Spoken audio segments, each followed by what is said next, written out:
Let me ask you something, and I want you to actually sit with it.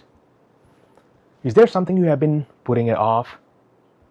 Like a career change, a creative hobby, or simply a decision because there's a whispering voice in your head that keeps telling you it's too late, you should have already done this. I know that voice. I actually know that voice very well.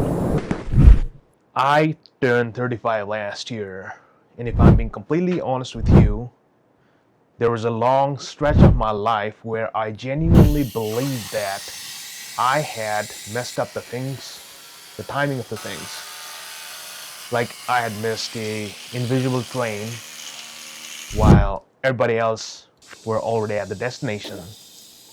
And I was still at the platform wondering what went wrong.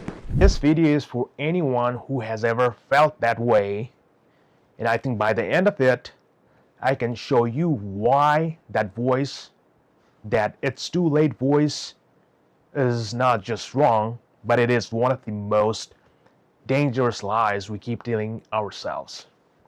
Stay with me and let's get into it. I want to share something that I usually don't put front and center about my life. It's not a highlighted version or a polished version of me. It's an actual timeline on how my life unfolded. My real timeline without any filters. So at age 21, I started college officially for the first time. I finished my grad school and started my career at age 29. And at age 31, I got braces. Yes, I was 31 years old when I got my braces for the first time. And social media, learning and growing on social media, it's been on and off over the years. I feel like I'm all over the place on that particular thing. At age 32, I discovered photography and videography, and I'm still a hobbyist, and I still love it.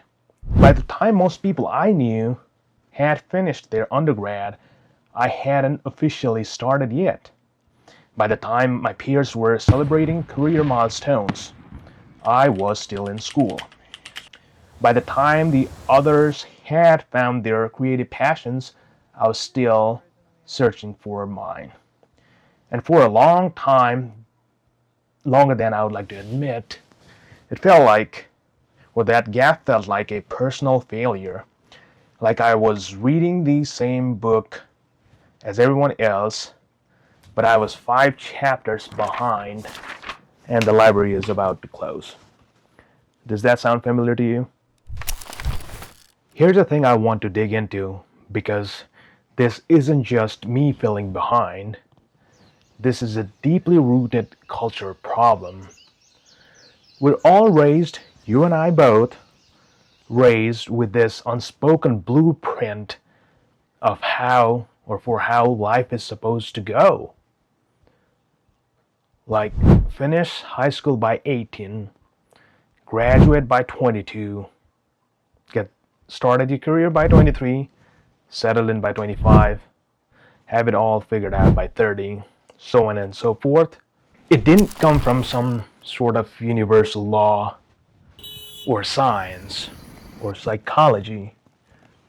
It came from post-World War II economic structure designed for a very specific person in a very specific time period with the very specific opportunities available to them.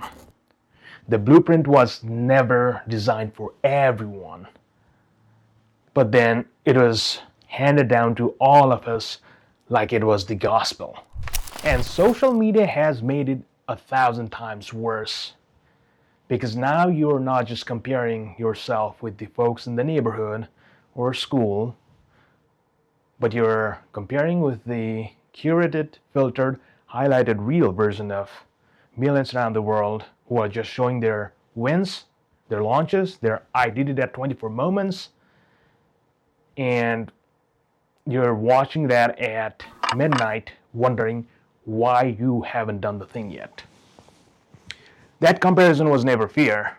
It is not even close to fair because you are comparing your behind the scenes with their best moments. And here's where I would like to flip this, because it's not enough to just say, don't compare yourself with others. I mean, that's a nice advice, but it is not actually helpful unless you understand what is in the other side of the comparison. What you will gain when you are doing things on your own timeline. When I started college at 21, I didn't come in as a kid who just survived high school. I came in having lived a little. I came in with questions that I actually wanted to answer, not just a path that I chose by default. And that changed everything about how I engaged with what I was learning. There is something that happens when you arrive at something because you chose it. You really chose it versus arriving at something because it was the next thing on the list. The depth of the engagement is different, and the meaning you pull out of it is completely different. I found photography at age 32. I was not trying to build a career around it. I was not trying to build a brand. I simply picked up a camera and loved what I saw through it. And because there was zero pressure on doing something with it other than the fact that I fell in love with it, it stayed mine. It stayed pure. Some of the most suffocating things that happen to people is discovering a passion early on, but watching it get crushed under the weight of expectations. Expectation to grow, expectation to monetize, or simply trying to make it their whole identity. Sometimes the gift of discovering something later is you just get to love it and there's no performance required. The braces at 31 was one of the best decisions I ever made. And no, not because it was late, but because I decided it was time for me to get it without having any social pressure or anybody else telling me like it was time to do it. It was just solely my decision on getting the braces at that age. And that's the kind of ownership anything other than, I could have had when I was 16. I want to talk to someone specific right now.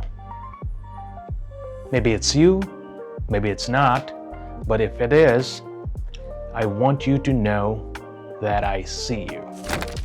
You've been telling yourself a story, and the story is, I am behind because there's something wrong with me. Maybe you left school because you had to restart. Maybe life handed you things that nobody had planned for, like illness, family situation, money issues, circumstances that were completely beyond your control. Maybe it took you longer to figure out who you were. And when you look back now and you feel like that everyone else has read the book while you're still reading the table of contents. Here's what I want you to hear. The delay is not the definition of you. It's just a chapter. It's an important one, probably one of the most formative ones, but it is not the whole book. And the chapters that come after it, they will carry something that only that delay could have given them. We spend so much energy on asking, am I too late?